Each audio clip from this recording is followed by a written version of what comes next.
কণ্ঠে এখন আমরা শুনছিলাম রসুলের প্রেমের নাম। সত্যি মনে হচ্ছিল যদি আমার দুটো পাখির মতো দুটো ডানা হতো তাহলে আমি সেই সুদূর মদিনায় উড়ে গিয়ে রসুলের প্রেমে একটু সালাম দিতাম। সত্যি এতক্ষণ পর্যন্ত যে রসুলের সামনে না পড়ছিল, সত্যি অন্তর জুড়ানোর মতো না। আমরা সকলেই দোয়া করি ভাইয়ের জন্য, আল্লাহ তাআলা তার নেক হায়াত দান করেন এবং ইসলামের জন্য তার কণ্ঠকে কবুল করেন। জোরে বলি আল্লাহুম্মা আমিন। প্রিয় উপস্থিতি, আজকের যে মজলিসটা আমরা বসেছি, এই মজলিসটা হলো কোরআনের মজলিস। আমরা সকলেই অবগত আছি যে আজকে আমরা কেন উপস্থিত হয়েছি। পবিত্র কালামুল্লাহ শরীফের উদ্দেশ্য, তাই তো নাকি? দুই একটি কথা বলে ইনশাআল্লাহ ছেড়ে দেব। মহান রব্বুল আলামিন বললেন যে আমি পবিত্র কালামুল্লাহ শরীফটা কেন নাযিল করেছি তোমরা জানো? লিতুখরিজান নাসা মিনাল যুলুমাতি ইলান নূর, যাতে করে এই কোরআনটা মানুষদেরকে আঁধার থেকে আলোর দিকে নিয়ে যাওয়ার জন্য এই কোরআনকে আমি অবতীর্ণ করেছি। জোরে সুবহানাল্লাহ। আমরা অনেকেই জানি যে কোরআনুল কারীমটা, আমরা অনেকেই বলি যে কোরআন শরীফ, ঠিক না?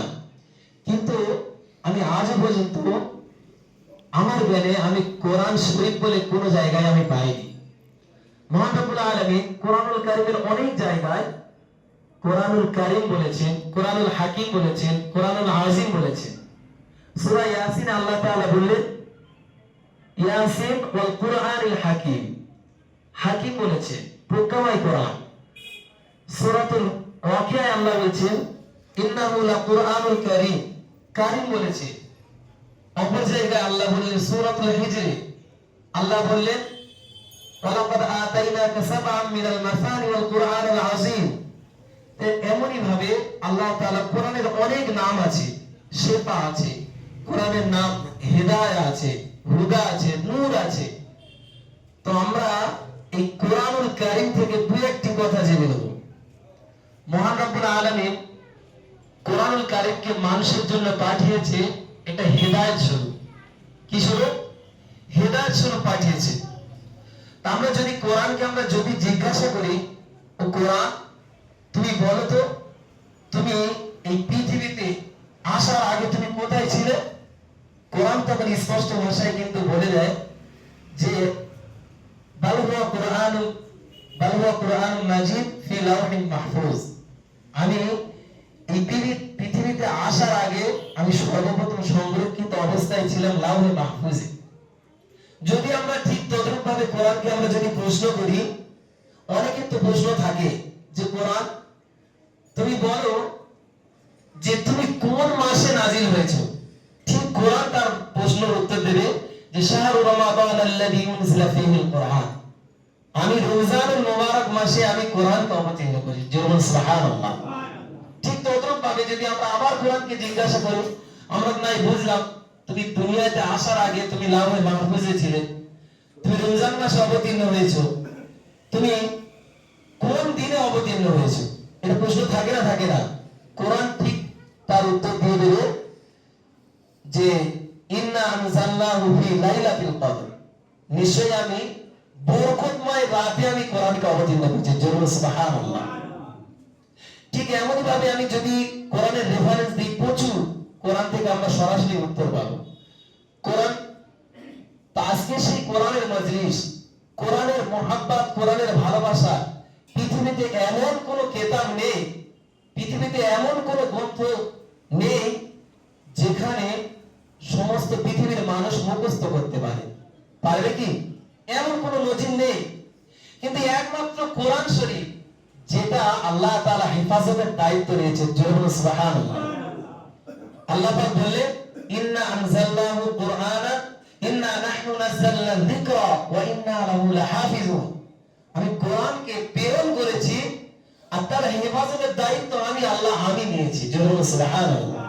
পৃথিবীর আমরা অনেক সময় দেখা যায় মোবাইলে নেটের মাধ্যমে যে বিভিন্ন মাদ্রাসা কোরআন শরীফ বিভিন্ন মসজিদ পড়িয়ে দেয়, দেয় না? দেয় না।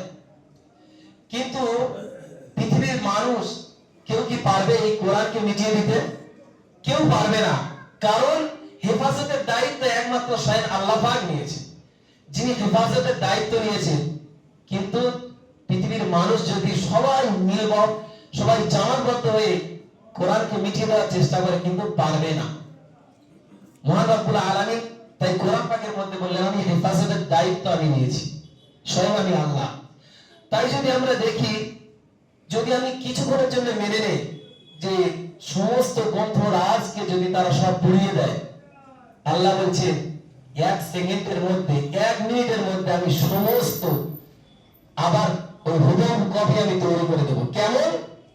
তোমরা যদি দুনিয়াতে একটাও যদি কোরআন নাও থাকে, একটাও যদি কোনো পৃষ্ঠা নাও থাকে, তবে আমি আল্লাহ হাজার হাজার হাফেজদের অন্তরে সিনার মধ্যে আমি কোরআনকে হেফাজত করেছি।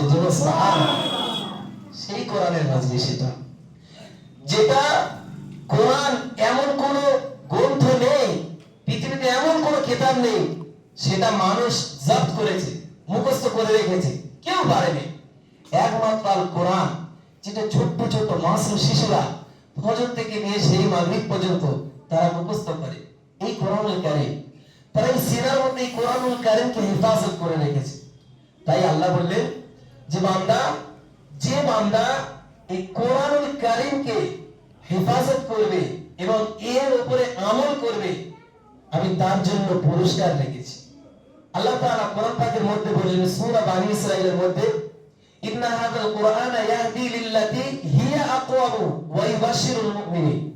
আল্লাহ বললেন, নিশ্চয়ই এই কোরআন, ইন্না হাযাল কুরআনা ইয়াহদি লিল্লাতী, নিশ্চয়ই সে হেদায়েতের রাস্তা দেখায়, এমন হেদায়েত যেটা সর্বসরল রাস্তা। হিয়া আকওয়াম, সরল সঠিক সর্বোত্তম রাস্তা দেখায়। ওয়া ইউবাশশিরুল মুমিনিনা আল্লাযীনা ইয়ামালুনা সালিহাত,